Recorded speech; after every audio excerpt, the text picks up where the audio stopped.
नमस्कार दोस्तों, स्वागत है आपका मेरे YouTube चैनल मैथ ज्ञान बाय एसके में। तो दोस्तों आज है हमारी क्लास 7। इसमें हम देखेंगे टॉप 30 क्वेश्चन जीके के, जो हर रोज़ की तरह हम देख रहे थे। तो दोस्तों इसमें 30 क्वेश्चन ये ऑब्जेक्टिव रहेंगे और आपको 5 सेकंड मिलेंगे उत्तर सोचने के लिए। तो दोस्तों चलिए वीडियो को शुरू करते हैं। वीडियो को शुरू करने से पहले मैं आपको बता दूं, अगर आप चैनल पर नए हैं तो चैनल को जरूर सब्सक्राइब करें और नोटिफिकेशन के लिए घंटी को जरूर दबाएं, ताकि आने वाली नई वीडियो का नोटिफिकेशन आपको तुरंत मिल सके। तो दोस्तों ये क्वेश्चन है आरआरबी, एनटीपीसी व ग्रुप डी दोनों के लिए इम्पोर्टेंट है। तो देखते हैं क्वेश्चन। तो दोस्तों पहला क्वेश्चन है, निम्नलिखित में से कौन सा विटामिन जल में घुलनशील है। तो दोस्तों यहाँ ऑप्शन है विटामिन ए, ऑप्शन बी है विटामिन बी, ऑप्शन सी है विटामिन बी, विटामिन सी और विटामिन ई। तो दोस्तों इसका राइट आंसर हो जाएगा ऑप्शन सी। क्या हो जाएगा इसका right answer? Option C, vitamin B C. तो दोस्तों अब मैं आपको बता दूं विटामिन कितने होते हैं। ए होता है, बी होता है और सी, डी और ई और के, ये 6 विटामिन होते हैं दोस्तों। और बी होता है एक कॉम्प्लेक्स। तो मैं आपको बता दूं बी और सी होते हैं, ये होते हैं जल में घुलनशील। किस में होते हैं? जल में घुलनशील। और दोस्तों वसा में घुलनशील कौन से होते हैं? के, ई, डी, ए, कीड़ा। ये चारों विटामिन किस में होते हैं? वसा में घुलनशील होते हैं। तो दोस्तों इस तरह से आप इनको याद कर सकते हैं। अब देखते हैं हम क्वेश्चन नंबर 2। क्वेश्चन 2 है, साइमन कमीशन भारत कब आया था। तो दोस्तों इसका ऑप्शन है 1927, 1928, 1930, 1932। तो इसका राइट आंसर हो जाएगा दोस्तों 1928। अब देखते हैं दोस्तों क्वेश्चन नंबर 3। क्वेश्चन 3 है, नेत्रदान के समय आँख का कौन सा हिस्सा दान किया जाता है। तो दोस्तों ऑप्शन है कॉर्निया, रेटिना, आइरिस, इनमें से कोई नहीं। तो इसका राइट आंसर हो जाएगा कॉर्निया, ऑप्शन ए। क्या हो जाएगा? ऑप्शन ए, कॉर्निया इसका राइट आंसर हो जाएगा, ऑप्शन ए, कॉर्निया। अब देखते हैं हम question number 4। Bokaro steel plant किस देश की सहायता से स्थापित किया गया है। ऑप्शन है रूस, जर्मनी, ब्रिटेन, इनमें से कोई नहीं। तो दोस्तों इसका राइट आंसर हो जाएगा ऑप्शन ए। क्या हो जाएगा इसका राइट आंसर? ऑप्शन ए हो जाएगा रूस। अब मैं आपको बता दूं रूस की सहायता से जो स्टील प्लांट है वो 2 स्थापित किए गए हैं। पहला कौन सा है? रूस की तरफ से बोकारो, जो कि कहाँ है? झारखंड में है। बोकारो कहाँ है? झारखंड में है। और दोस्तों एक है छत्तीसगढ़ में, कौन सा है? भिलाई। भिलाई कहाँ है? छत्तीसगढ़ में। वो भी रूस की सहायता से स्थापित किया गया है। अब दोस्तों हम देखते हैं ब्रिटेन की सहायता से कौन सा किया गया है। दुर्गापुर। दुर्गापुर स्टील का है, वो है कलकत्ता में, पश्चिम बंगाल में, दुर्गापुर। और दोस्तों मैं आपको बता दूं जर्मनी की सहायता से कौन सा किया गया है? राउरकेला। क्या नाम है उसका? राउरकेला। राउरकेला, जो कि कहाँ है? उड़ीसा में। तो इस तरह से आप याद कर सकते हैं। रूस की सहायता से 2 किए गए हैं, एक तो झारखंड में है, कौन सा? बोकारो, और एक है छत्तीसगढ़ में, भिलाई। और जर्मनी की सहायता से कौन सा कराया गया है? राउरकेला। और ब्रिटेन की सहायता से कौन सा कराया गया है? दुर्गापुर। दुर्गापुर है पश्चिम बंगाल में, वेस्ट बंगाल में, और राउरकेला है उड़ीसा में। तो इस तरह से आप याद कर सकते हैं। अब हम देखते हैं क्वेश्चन नंबर 5। क्वेश्चन 5 है दोस्तों, लाल चींटियों में कौन सा अम्ल होता है। तो ऑप्शन है फॉर्मिक अम्ल, यूरिक अम्ल, लैक्टिक अम्ल, ऑक्जेलिक अम्ल। तो दोस्तों इसका राइट आंसर हो जाएगा ऑप्शन ए, फॉर्मिक अम्ल। क्या हो जाएगा? फॉर्मिक अम्ल इसका राइट आंसर हो जाएगा। अब मैं आपको बता दूं यूरिक अम्ल किस में होता है? पेशाब में, मूत्र में। और लैक्टिक अम्ल किस में होता है? दूध में। और ऑक्जेलिक अम्ल की बात करते हैं तो ये होता है टमाटर में। अब हम दोस्तों देखते हैं क्वेश्चन नंबर 6। मानव जब सांस लेता है तब कितना शोर करता है। तो दोस्तों इसका राइट आंसर ऑप्शन है इसमें 25 dB, 35 dB, 50 dB, 60 dB। तो इसका राइट आंसर हो जाएगा ऑप्शन बी, 35 dB। तो दोस्तों डीबी का मतलब क्या होता है? डीबी का मतलब मैं आपको बता दूं डीबी का फुल फॉर्म होता है डेसीबेल। क्या होता है? डेसीबेल।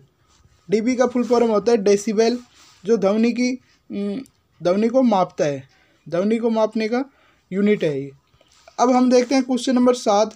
भारतीय पेट्रोलियम संस्थान किस जगह पर स्थित है। तो दोस्तों इसमें ऑप्शन है भोपाल, गुवाहाटी, देहरादून, मुंबई। तो इसका राइट आंसर हो जाएगा ऑप्शन सी। क्या हो जाएगा ऑप्शन सी इसका राइट आंसर हो जाएगा देहरादून। अब हम देखते हैं question number 5। Question number 8, Myanmar का पुराना नाम क्या था? तो दोस्तों ऑप्शन है नेफा, बर्मा, पर्सिया, मेसोपोटामिया। तो दोस्तों इसका राइट आंसर हो जाएगा ऑप्शन बी। क्या हो जाएगा ऑप्शन बी बर्मा। अब मैं आपको बता दूं नेफा किसका नाम था। नेफा नाम था अरुणाचल प्रदेश का। अरुणाचल प्रदेश का क्या नाम था? नेफा, जिसको फुल फॉर्म था नेफा का, NEFA का फुल फॉर्म था नॉर्थ ईस्ट फ्रंटियर एरिया। तो इस तरह से ये नेफा था। और दोस्तों पर्सिया की बात करते हैं, ये था ईरान का नाम, और मेसोपोटामिया था इराक का नाम। अब हम देखते हैं क्वेश्चन नंबर 9, भारत का कौन सा राज्य कॉफ़ी उत्पादन में अग्रणी है? तो ऑप्शन है महाराष्ट्र, कर्नाटक, तमिलनाडु, केरल। तो दोस्तों इसका राइट आंसर हो जाएगा ऑप्शन बी। ऑप्शन बी हो जाएगा कर्नाटक। क्या हो जाएगा ऑप्शन बी कर्नाटक। और दोस्तों महाराष्ट्र की बात बता दूं मैं आपको, तो ये महाराष्ट्र है अंगूर के उत्पादन में। अंगूर के उत्पादन को हम क्या बोलते हैं? विटीकल्चर। क्या बोलते हैं? विटीकल्चर। अंगूर के उत्पादन को क्या बोलते हैं? विटीकल्चर। अब हम देखते हैं क्वेश्चन नंबर 10, सूरत अधिवेशन की अध्यक्षता किसने की थी? ऑप्शन है रास बिहारी, इसमें घोष आएगा, रास बिहारी घोष, महात्मा गांधी, जवाहरलाल नेहरू, दादा भाई नौरोजी। तो दोस्तों इसका राइट आंसर हो जाएगा ऑप्शन ए। क्या हो जाएगा? ऑप्शन ए हो जाएगा रास बिहारी घोष। इसमें घोष आएगा, घोष, बोस की जगह क्या आएगा? घोष। तो दोस्तों इसका राइट आंसर हो जाएगा ऑप्शन ए। अब मैं आपको बता दूं दादा भाई नौरोजी की हम क्या बोलते थे? Grand old man. Grand old man भी बोलते थे इसको, ग्रैंड ओल्ड मैन भी इन्हें कहा जाता था। अब हम देखते हैं क्वेश्चन नंबर 11, तराइन का प्रथम युद्ध कब हुआ था? ऑप्शन है 1191, 1192, 1576, 1757। तो इसका राइट आंसर हो जाएगा ऑप्शन ए 1191 में। तो दोस्तों तराइन का प्रथम युद्ध किन किन के बीच हुआ था? तो ये हुआ था मोहम्मद गौरी और पृथ्वीराज चौहान के बीच, जिसमें पृथ्वीराज चौहान की विजय हुई थी। और दूसरा युद्ध क्या किसके बीच में हुआ था? 1192 में हुआ था तराइन का। 1192 में क्या हुआ था? तराइन का द्वितीय युद्ध, जो कि मोहम्मद गौरी पृथ्वीराज चौहान के बीच हुआ था, जिसमें पृथ्वीराज चौहान की हार हुई थी। और 1576 में हुआ था हल्दी घाटी का युद्ध अकबर और महाराणा प्रताप के बीच, जिसमें अकबर की विजय हुई थी। और 1757 में हुआ था दोस्तों प्लासी का युद्ध, जो कि लॉर्ड क्लाइव और बंगाल का नवाब कौन था? सिराजुद्दौला। तो लॉर्ड क्लाइव की जीत हुई थी, सिराजुद्दौला की हार हुई थी। तो इस तरह से ये हम बाकी ऑप्शन भी देख लेते हैं। अब हम देखते हैं क्वेश्चन नंबर 12, शुद्ध सोना कितने कैरेट का होता है?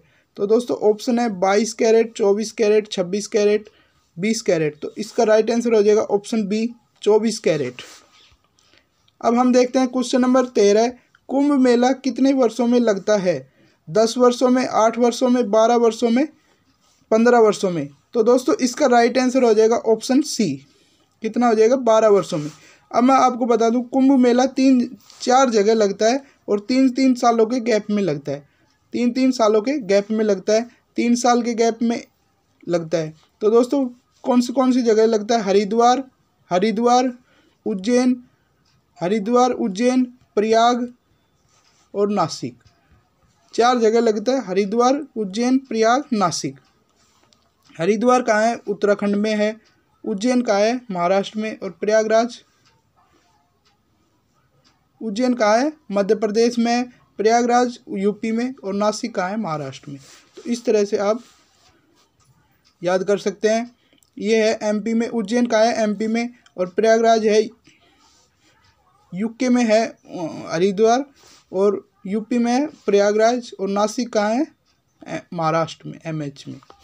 अब हम देखते हैं दोस्तों क्वेश्चन नंबर 14, विषुवत रेखा पर स्थित किसी स्थान का अक्षांश क्या होता है? तो 0 डिग्री, 23.5 नॉर्थ, 23.5 साउथ, 90 डिग्री। तो दोस्तों इसका राइट आंसर हो जाएगा ऑप्शन ए 0 डिग्री। विषुवत रेखा होती है 0 डिग्री। अब हम देखते हैं क्वेश्चन नंबर 15। क्वेश्चन 15 है, इंसुलिन किस अंग द्वारा स्रावित होता है? तो ऑप्शन है अग्नाशय, यकृत, अमाशय, गुर्दा। तो इसका राइट आंसर हो जाएगा ऑप्शन ए अग्नाशय। क्या हो जाएगा इसका राइट आंसर? ऑप्शन ए अग्नाशय। अब हम देखते हैं क्वेश्चन नंबर 16, कलिंग पुरस्कार किस संस्था द्वारा दिया जाता है? तो दोस्तों इसका ऑप्शन है यूनेस्को, यूनिसेफ, WTO, WHO। तो इसका राइट आंसर हो जाएगा ऑप्शन ए यूनेस्को। अब हम देखते हैं क्वेश्चन नंबर 17, भगत सिंह को किस तारीख को फांसी दी गई थी? तो दोस्तों इसका ऑप्शन है 23 मार्च 1931, 23 सितंबर 1907, 2 अक्टूबर 1869, इनमें से कोई नहीं। तो इसका राइट आंसर हो जाएगा दोस्तों ऑप्शन ए इसका राइट आंसर हो जाएगा। अब मैं आपको बता दूं ऑप्शन बी का मतलब क्या है। 23 सितंबर 1907 को भगत सिंह का जन्म हुआ था और 2 अक्टूबर 1869 को गांधी जी का जन्म हुआ था। अब हम देखते हैं क्वेश्चन नंबर 18, निम्नलिखित में से कौन सा लोक नृत्य कर्नाटक राज्य का है? तो दोस्तों इसमें ऑप्शन है लावणी, यक्षगान, बिहू, कथकली। तो इसका राइट आंसर हो जाएगा ऑप्शन बी यक्षगान। क्या हो जाएगा? Option B Yakshagana. कौन सा आंसर हो जाएगा इसका? Option B Yakshagana. अब दोस्तों लावणी की बात करते हैं तो ये है महाराष्ट्र का लोक नृत्य, और बिहू की बात करते हैं ये है असम का, और दोस्तों कथकली की बात करते हैं तो ये है केरल का। और दोस्तों एक होता है कथक, जो कि कहाँ का होता है? यूपी का। कथक कहाँ का होता है? यूपी का। अब दोस्तों हम देखते हैं क्वेश्चन नंबर 19, उत्तर प्रदेश में लोकसभा की सीटें कितनी है? तो दोस्तों ऑप्शन है 80, 403, 31, 130। सॉरी ये 100 आएगा, यहाँ कितना आएगा? 100। अब हम देखते हैं क्वेश्चन 19, 80, 403, 31 और 100। तो दोस्तों इसका राइट आंसर हो जाएगा ऑप्शन ए हो जाएगा 80। लोकसभा की सीटें कितनी है यूपी में? 80। तो दोस्तों सबसे ज़्यादा सीट यूपी में ही है। लोकसभा की बात कर लो, राज्यसभा की कर लो, या विधानसभा की या विधान परिषद की, चारों की सीट यूपी में ही ज़्यादा है। कितनी है ये आपको मैं अभी बताता हूँ। तो दोस्तों लोकसभा की बात करते हैं तो कितनी है? लोकसभा की है 80, और विधानसभा की लेजिस्लेटिव असेंबली की बात करते हैं तो ये है 403, और दोस्तों राज्यसभा की बात करते हैं तो ये है 31, और विधान परिषद की बात करते हैं, लेजिस्लेटिव काउंसिल की बात करते हैं तो ये है 100। इस तरह से आप याद कर सकते हैं। अब हम देखते हैं क्वेश्चन नंबर 20, भारत का फिल्म प्रशिक्षण संस्थान किस जगह है? ऑप्शन है भोपाल, पुणे, दिल्ली, मुंबई। तो दोस्तों इसका राइट आंसर हो जाएगा ऑप्शन बी पुणे। क्या हो जाएगा? Option B Pune. अब देखते हैं क्वेश्चन 21, किस तत्व को भविष्य का ईंधन कहा जाता है? ऑप्शन है हीलियम, यूरेनियम, हाइड्रोजन, ब्रोमीन। तो दोस्तों इसका राइट आंसर हो जाएगा ऑप्शन सी, हाइड्रोजन को क्या कहा जाता है? भविष्य का ईंधन। और दोस्तों मैं आपको बता दूं ब्रोमीन होता है, वो ब्रोमीन एक अधातु होता है। ब्रोमीन एक अधातु होता है जो सामान्य ताप पर द्रव अवस्था में रहता है। क्या होता है? सामान्य ताप पर ब्रोमीन क्या होता है? द्रव अवस्था में रहता है। ये बहुत इंपॉर्टेंट है। अब हम देखते हैं क्वेश्चन नंबर 22, मैं एक क्रांतिकारी के रूप में कार्य करता हूँ, यह कथन किसने कहा था? ऑप्शन है महात्मा गांधी ने, सुभाष चंद्र बोस ने, जवाहरलाल नेहरू ने, लाल बहादुर शास्त्री ने। तो दोस्तों इसका राइट आंसर हो जाएगा ऑप्शन सी, जवाहरलाल नेहरू ने। तो दोस्तों मैं आपको बता दूं महात्मा गांधी ने क्या कहा था? करो या मरो का नारा दिया था। और सुभाष चंद्र बोस ने क्या नारा दिया था? तुम मुझे खून दो मैं तुम्हें आज़ादी दूंगा। और लाल बहादुर शास्त्री ने क्या कहा था? जय जवान जय किसान। अब हम देखते हैं क्वेश्चन नंबर 23, स्वराज पार्टी की स्थापना किस वर्ष हुई थी? ऑप्शन है 1920, 1923, 1926, 1930। तो दोस्तों इसका राइट आंसर हो जाएगा ऑप्शन बी। स्वराज पार्टी की स्थापना कब हुई थी? 1923 में। किन किन ने करी थी दोस्तों? चित्तरंजन दास ने और मोतीलाल नेहरू ने। जो मोतीलाल नेहरू कौन थे? जवाहरलाल नेहरू के पिता। मोतीलाल नेहरू ने और चित्तरंजन दास ने, इन दोनों ने स्वराज पार्टी की स्थापना करी थी। अब हम देखते हैं क्वेश्चन नंबर 24, स्वाइन फ्लू किस वायरस के कारण होता है? दोस्तों ऑप्शन है H1N1, H5N1, H1N5, none of these. तो इसका राइट आंसर हो जाएगा ऑप्शन ए।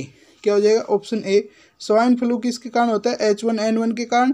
और दोस्तों आपको मैं बता दूं ऑप्शन बी मतलब H5N1 वायरस के कारण क्या होता है? Bird flu. बर्ड फ्लू किसके कारण होता है? H5N1 के कारण।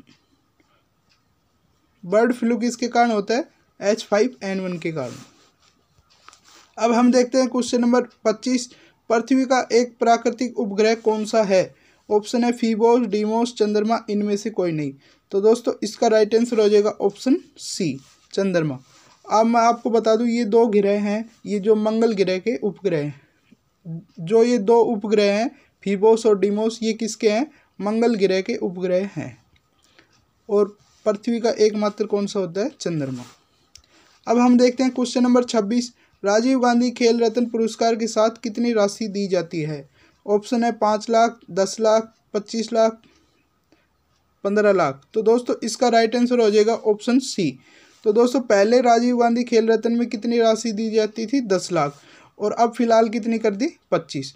और दोस्तों मैं आपको बता दूं राजीव गांधी खेल रत्न की शुरुआत हुई थी 1991-92 से, और दोस्तों 1961 से हुई थी अर्जुन पुरस्कार की शुरुआत। तो अर्जुन पुरस्कार में पहले कितने रुपए दिए जाते थे? 5 लाख। अब फिलहाल कितने दिए जा रहे हैं? 15 लाख। अब हम देखते हैं क्वेश्चन नंबर 27। इंडिया गेट का निर्माण किस वर्ष हुआ था? ऑप्शन है 1911, 1921, 1920, 1905। तो दोस्तों इसका राइट आंसर हो जाएगा ऑप्शन बी। क्या हो जाएगा? ऑप्शन बी, 1921 में। तो दोस्तों मैं आपको बता दूं 1911 में क्या हुआ था? 1911 में हुआ था गेटवे ऑफ इंडिया का निर्माण। गेटवे ऑफ इंडिया जो कि कहाँ है? गेटवे ऑफ इंडिया मुंबई में है। गेटवे ऑफ इंडिया कहाँ है? मुंबई में है। और आपको मैं बता दूं ये मुंबई में है। गेटवे ऑफ इंडिया कहाँ है? मुंबई में है। और इंडिया गेट कहाँ है? दिल्ली में। इंडिया गेट कहाँ है? दिल्ली में। और दोस्तों 1920 में क्या हुआ था? असहयोग आंदोलन की शुरुआत हुई थी। और 1905 में क्या हुआ था? बंगाल का विभाजन हुआ था। अब हम देखते हैं क्वेश्चन नंबर 28। शताब्दी एक्सप्रेस ट्रेन का संबंध किससे है? ऑप्शन है जवाहरलाल नेहरू, महात्मा गांधी, लाल बहादुर शास्त्री, डॉक्टर राजेंद्र प्रसाद। तो इसका राइट आंसर हो जाएगा ऑप्शन ए, जवाहरलाल नेहरू। तो दोस्तों शताब्दी एक्सप्रेस ट्रेन कब चलाई गई थी? इसका संबंध जवाहरलाल नेहरू से कैसे है? 100 साल जवाहरलाल नेहरू जो भारत के पहले प्रधानमंत्री थे, उनके जन्म के 100वें जन्म पे एक ट्रेन चलाई गई थी जिसका नाम क्या रखा गया था? शताब्दी एक्सप्रेस। 100वें जन्मदिन पर एक ट्रेन चलाई गई जिसका नाम क्या रखा गया? शताब्दी एक्सप्रेस। अब हम देखते हैं क्वेश्चन नंबर 29। एक पीढ़ी से दूसरी पीढ़ी में आनुवंशिक सूचना का स्थानांतरण किसके द्वारा होता है? ऑप्शन है आरएनए, डीएनए, क्रोमोसोम, इनमें से कोई नहीं। तो इसका राइट आंसर हो जाएगा डीएनए। डीएनए का फुल फॉर्म होता है दोस्तों, डीएनए का फुल फॉर्म होता है डीऑक्सीराइबोज न्यूक्लिक एसिड। अब हम देखते हैं क्वेश्चन नंबर 30। लास्ट क्वेश्चन है दोस्तों। प्रेशर कुकर में साग जल्दी बन जाने का क्या कारण है? क्वथनांक बढ़ जाता है, क्वथनांक घट जाता है, क्वथनांक स्थिर रहता है, इनमें से कोई नहीं। तो दोस्तों इसका राइट आंसर हो जाएगा ऑप्शन ए, क्वथनांक बढ़ जाता है। क्वथनांक क्या होता है दोस्तों? किसी भी क्वथनांक होता है पानी जिस टेम्परेचर पर गर्म होता है उसे क्वथनांक बोलते हैं। तो दोस्तों 100 डिग्री टेम्परेचर पर क्या होता है? 100 डिग्री सेल्सियस पर पानी उबलने लगता है तो उसे हम बोलते हैं क्वथनांक। और 0 डिग्री पे पानी जमने लगता है तो उसे बोलते हैं हम हिमांक। क्या बोलते हैं? हिमांक। तो दोस्तों इसका राइट आंसर हो जाएगा ऑप्शन ए, क्वथनांक बढ़ जाता है जिस कारण सब्जी प्रेशर कुकर में जल्दी पक जाती है। तो दोस्तों मैं आशा करता हूँ वीडियो आपको अच्छी लगी होगी, क्वेश्चन आपको कुछ सीखने को मिला होगा। और वीडियो को लाइक करें, अपने दोस्तों में शेयर करें। और दोस्तों आप कमेंट करके ज़रूर बताएं आपको 30 में से कितने मार्क्स प्राप्त हुए। धन्यवाद दोस्तों।